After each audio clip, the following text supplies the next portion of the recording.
Hi, this is Bill Kenower of Author Magazine, and tonight we're talking to Megan Chance, author of City of Ash. We sat down at Third Place Books in Lake Forest Park and talked about her passion for research and for a writer's need to persevere no matter what. Enjoy. I remember when I was 6 years old telling my mom that I wanted to be a writer. And I always felt like I just was very aware of everything that was happening to me, and I always had a lot of questions about everything, you know, of trying to determine what was going on, what people were thinking. I was always really interested in that. And when I was really young, when I first got my library card, when I was, I think, 8, I would do things like, this is Ocean Week. And I would go to the library and I would check out every book I could find on the ocean.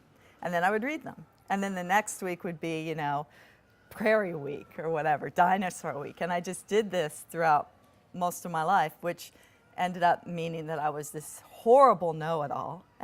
And, you know, the despair of my family, I'm sure, because there wasn't an answer I didn't have.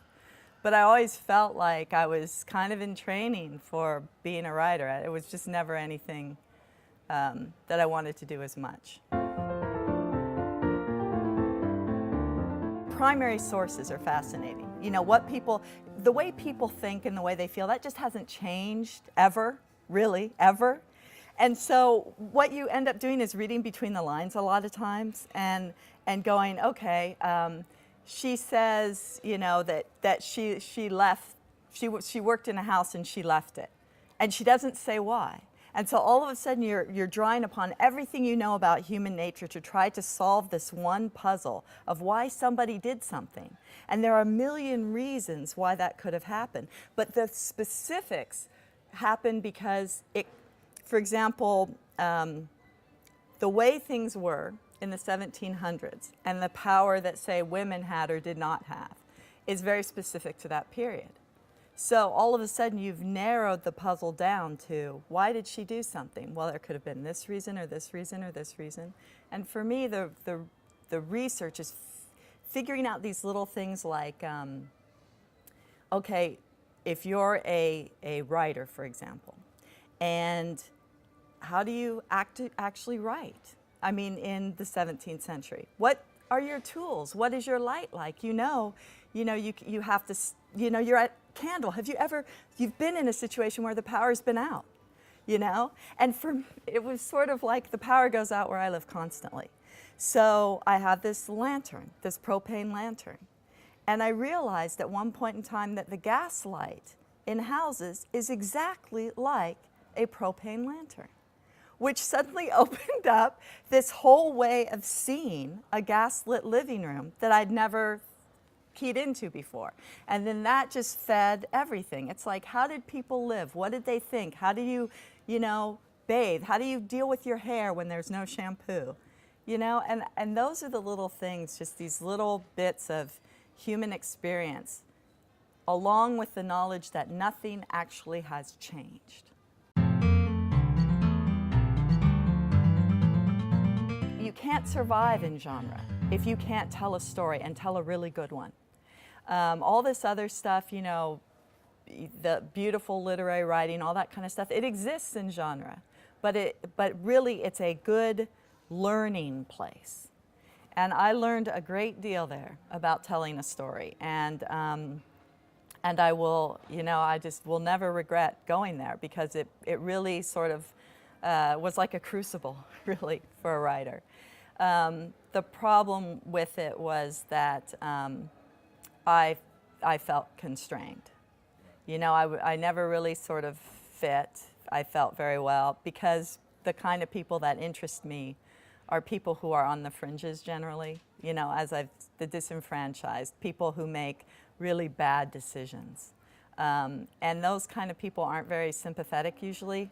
And one of the things that romance in particular demands is a sympathetic protagonist. So when the first romance I ever published, the main characters were a prostitute and an alcoholic. And that was sort of the way I went from that point on. So it became increasingly harder to stay there. And that was when I crossed over.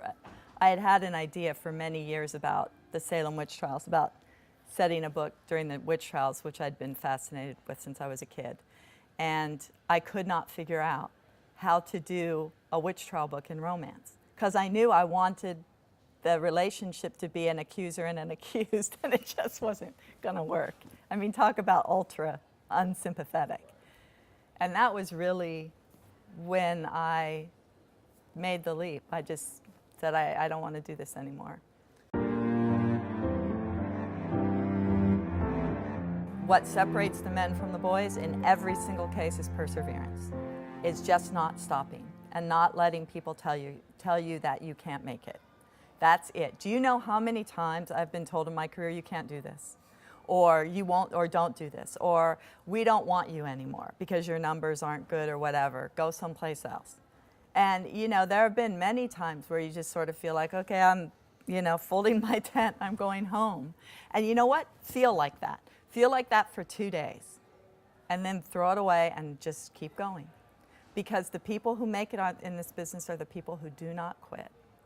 And you know, I mean, look, if you look at someone like Anne Rice or John Grisham, you know, Anne Rice, I think, Interview with the Vampire, I think, had 27 rejections before she sold it. 27.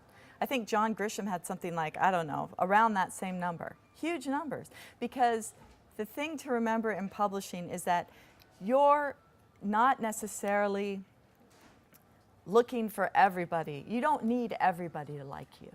You need one editor to look at you and go, I love this and I can do something with it. I can sell it. I know how to.